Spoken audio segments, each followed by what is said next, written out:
भगवान किसी इंसान से जेलस हो सकते हैं और वो भी अपने ही भक्त से। तो ग्रीक माइथोलॉजी के हिसाब से ऐसा ही कुछ हुआ मेडूसा के साथ। चलिए जानते हैं मेडूसा की स्टोरी। मेडूसा एक टाइम पे बहुत सुंदर हुआ करती थी, उनके लंबे बाल और नीली आंखें थी और बचपन से ही मेडूसा गॉडेस एथेना की भक्त बनना चाहती थी। गॉडेस एथेना जो कि बहुत पावरफुल थी, उनका भक्त बनने के लिए बहुत सारे रूल्स थे और उसमें से एक रूल था कि उनके भक्त को हमेशा वर्जिन रहना पड़ेगा। तो इसीलिए मेडूसा ने कभी शादी नहीं करी और बड़े होकर वो गॉडेस एथेना की बहुत बड़ी भक्त बन गई और उनके मंदिर में ही रहने लगी। लेकिन मेडूसा इतनी सुंदर थी कि गॉडेस एथेना के टेंपल में ज्यादातर लोग सिर्फ मेडूसा को देखने के लिए आते थे और गॉडेस एथेना की पूजा करने के लिए नहीं आते थे। तो ये बात जब गॉडेस एथेना को पता चली तो उनको बहुत बुरा लगा और वो मेडूसा से जेलस फील करने लग गई।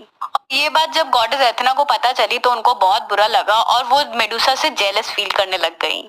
और एक दिन समुद्र के देवता पोसाइडन की नजर पड़ी मेडूसा पे और वो उनसे जबरदस्ती शादी के लिए बोलने लग गए। फिर मेडूसा वहां से भाग के गॉडेस एथेना के मंदिर में आती हैं, जहाँ पे वो सबसे ज्यादा सेफ फील करती हैं और पोसाइडन भी उसके पीछे वहां तक आ जाता है। और फिर पोसाइडन मेडूसा का गॉडेस एथेना के टेंपल में ही रेप करता है और गॉडेस एथेना कुछ भी नहीं करती हैं।